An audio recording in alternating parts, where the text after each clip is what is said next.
ನಾಳೆ ಚಂದ್ರಬಾಬು ನಾಯ್ಡು ಆಂಧ್ರಪ್ರದೇಶದ ಸಿಎಂ ಆಗಿ ಪ್ರಮಾಣ ವಚನ ಸ್ವೀಕರಿಸ್ತಾ ಇದ್ದು ಖುದ್ದು ಮೋದಿ ಭಾಗಿಯಾಗ್ತಾ ಇದ್ದಾರೆ. ಅತ್ತ ಒಡಿಶಾ ಸಿಎಂ ಯಾರಾಗ್ತಾರೆ ಅನ್ನುವಂಥ ಕುತೂಹಲಕ್ಕೆ ಇನ್ನೂ ಕೂಡ ತೆರೆ ಬೀಳ್ತಿಲ್ಲ. ಈ ಸುದ್ದಿಗಳನ್ನು ನೋಡೋಣ ದೇಶ ವಿದೇಶ ನ್ಯೂಸ್ ಟಾಪ್ 9 ನಲ್ಲಿ. ನಾಳೆ ಆಂಧ್ರಪ್ರದೇಶದ 4ನೇ ಬಾರಿಗೆ ಸಿಎಂ ಆಗಿ ಪ್ರಮಾಣ ವಚನ ಸ್ವೀಕರಿಸುವುದಕ್ಕೆ ಚಂದ್ರಬಾಬು ನಾಯ್ಡು ಸಜ್ಜಾಗಿದ್ದಾರೆ. 2 ಬಾರಿ ಸಮಗ್ರ ಆಂಧ್ರಪ್ರದೇಶದ ಸಿಎಂ ಹಾಗೂ 1 ಬಾರಿ ವಿಭಜಿತ ಆಂಧ್ರಪ್ರದೇಶದ ಸಿಎಂ ಆಗಿ ಸೇವೆ ಸಲ್ಲಿಸಿದ್ದಾರೆ.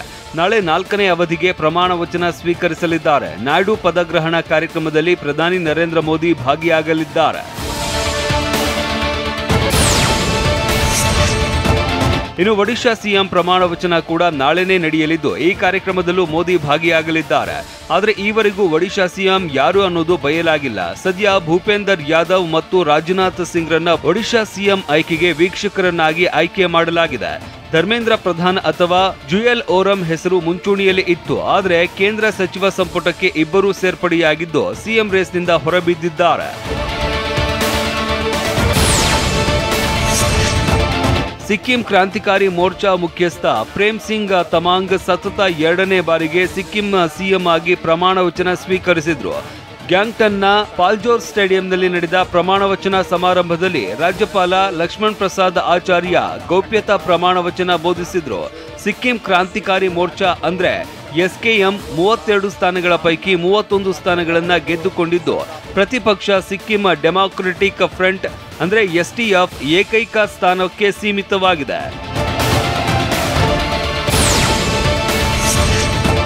ಭಾನುವಾರವಷ್ಟೇ ಕೇಂದ್ರ ಸಚಿವರಾಗಿ ಪ್ರಮಾಣ ವಚನ ಸ್ವೀಕರಿಸಿದ್ದ ಕೇರಳದ ಏಕೈಕ ಬಿಜೆಪಿ ಸಂಸದ ಸುರೇಶ್ ಗೋಪಿ ಸಚಿವ ಸ್ಥಾನಕ್ಕೆ ರಾಜೀನಾಮೆ ನೀಡಿಲ್ಲ ಎಂದಿದ್ದಾರೆ. ಈ ಬಗ್ಗೆ ಟ್ವೀಟ್ ಮಾಡಿ, ನಾನು ಮೋದಿ ಸರ್ಕಾರ ಸಚಿವ ಸಂಪುಟಕ್ಕೆ ರಾಜೀನಾಮೆ ನೀಡಲಿದ್ದೇನೆ ಅಂತ ಕೆಲವು ಮಾಧ್ಯಮಗಳು ತಪ್ಪು ಸುದ್ದಿಯನ್ನ ಹರಡ್ತಾ ಇವೆ. ಇದು ಸಂಪೂರ್ಣ ಸುಳ್ಳು ಅಂತ ತಳ್ಳಿ ಹಾಕಿದ್ದಾರೆ. ಮೋದಿ ಪ್ರಮಾಣ ವಚನ ಸಮಾರಂಭದಲ್ಲಿ ಪಾಲ್ಗೊಳ್ಳುವುದಕ್ಕೆ ಆಗಮಿಸಿದ್ದ ಬಾಂಗ್ಲಾದೇಶದ ಪ್ರಧಾನಿ ಶೇಖ್ ಹಸೀನಾ ಕಾಂಗ್ರೆಸ್ ನಾಯಕರಾದ ಸೋನಿಯಾ ಗಾಂಧಿ, ರಾಹುಲ್ ಗಾಂಧಿ ಮತ್ತು ಪ್ರಿಯಾಂಕಾ ಗಾಂಧಿ ಭೇಟಿಯಾಗಿದ್ದಾರೆ. ಗಾಂಧಿ ಕುಟುಂಬವನ್ನು ಆತ್ಮೀಯವಾಗಿ ಬರಮಾಡಿಕೊಂಡ ಶೇಖ್ ಹಸೀನಾ ರಾಹುಲ್ ಗಾಂಧಿ, ಸೋನಿಯಾ ಗಾಂಧಿ ಮತ್ತು ಪ್ರಿಯಾಂಕಾ ಗಾಂಧಿಯನ್ನ ತಬ್ಬಿಕೊಂಡು ಸ್ವಾಗತಿಸಿದ್ದಾರೆ. ಮಾಲ್ಡೀವ್ಸ್ ಅಧ್ಯಕ್ಷ ಮೊಹಮ್ಮದ್ ಮುಯಿಜು ಪ್ರಧಾನಿ ಮೋದಿ ಪ್ರಮಾಣ ವಚನ ಸಮಾರಂಭಕ್ಕೆ ಆಗಮಿಸಿ ಅಧಿಕೃತ ಭೋಜನ ಕೂಟದಲ್ಲಿ ಭಾಗವಹಿಸಿದ್ರು. ಆದರೆ ಮತ್ತದೇ ರಾಗ ಹಾಡಿ ಭಾರತದೊಂದಿಗೆ ಮಾಡಿಕೊಂಡ 4 ಒಪ್ಪಂದಗಳನ್ನು ಪರಿಶೀಲಿಸುವುದಕ್ಕೆ ತನಿಖಾ ಸಮಿತಿಯನ್ನ ರಚಿಸಲಾಗಿದೆ. ಸೋಹಿಲ್ ಅವರ ಆಡಳಿತದಲ್ಲಿ ಮಾಲ್ಡೀವ್ಸ್ ಮತ್ತು ಭಾರತ ನಡುವೆ ಸಹಿ ಹಾಕಲಾದ ಎಲ್ಲ ಒಪ್ಪಂದಗಳನ್ನ ಪರಿಶೀಲಿಸುವ ಪ್ರಸ್ತಾಪವನ್ನ ಸಂಸದ ಅಹಮದ್ ಅಜಾನ್ ಮಾಡಿದ್ದಾರೆ.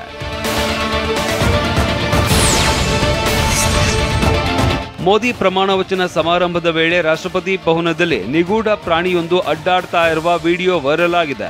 ದುರ್ಗಾದಾಸ್ ಉಯಿಕೆ ಪ್ರಮಾಣ ವಚನ ಸ್ವೀಕರಿಸಿ ಮುರ್ಮುಗೆ ಅಭಿನಂದಿಸುವಾಗ ಹಿಂಭಾಗದ ಮೆಟ್ಟಿಲ ಮೇಲೊಂದು ಪ್ರಾಣಿ ಕಾಣಿಸಿದೆ. ನೆಟ್ಟಿಗರು ಅದನ್ನ ಚಿರತೆ ಅಂತ ಕರೆದಿದ್ದಾರೆ. ಆದರೆ ದೆಹಲಿ ಪೊಲೀಸರು ಇದು ಚಿರತೆ ಅಲ್ಲ, ಬೆಕ್ಕು ಅಂತ ಸ್ಪಷ್ಟೀಕರಣ ನೀಡಿದ್ದಾರೆ.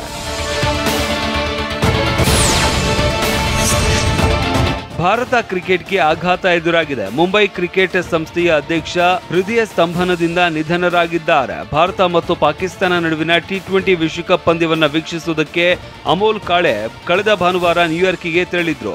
ಪಂದ್ಯ ವೀಕ್ಷಿಸಿದ ಬಳಿಕ ತಮ್ಮ ಸಹೋದ್ಯೋಗಿಗಳೊಂದಿಗೆ ಕ್ರೀಡಾಂಗಣದಿಂದ ವಾಪಸ್ ಆಗುವ ವೇಳೆ ಅವರಿಗೆ ಹೃದಯ ಸ್ತಂಭನದಿಂದಾಗಿ ಸಾವನ್ನಪ್ಪಿದ್ದಾರೆ. ಜಮ್ಮು ಕಾಶ್ಮೀರದಲ್ಲಿ ಬಸ್ ಮೇಲೆ ಉಗ್ರ ದಾಳಿ ಬಗ್ಗೆ ನೆದರ್ಲೆಂಡ್ಸ್ನ ಬಲಪಂಥೀಯ PVV ಫ್ರೀಡಂ ಪಾರ್ಟಿಯ ಮುಖ್ಯಸ್ಥ ಗಿರ್ಟ್ ವೈಲ್ಡರ್ಸ್ ಪ್ರತಿಕ್ರಿಯಿಸಿದ್ದಾರೆ. ಕಾಶ್ಮೀರ ಕಣಿವೆಯಲ್ಲಿ ಪಾಕಿಸ್ತಾನಿ ಭಯೋತ್ಪಾದಕರಿಗೆ ಒಳನುಸುಳೋದಕ್ಕೆ ಮತ್ತು ಹಿಂದೂಗಳನ್ನ ಕೊಲ್ಲೋದಕ್ಕೆ ಬಿಡಬೇಡಿ, ನಿಮ್ಮ ಜನರನ್ನ ಭಾರತವನ್ನ ರಕ್ಷಿಸಿಕೊಳ್ಳಿ ಅಂತ ವೈಲ್ಡರ್ಸ್ ಟ್ವೀಟ್ನಲ್ಲಿ ಪೋಸ್ಟ್ ಮಾಡಿದ್ದಾರೆ.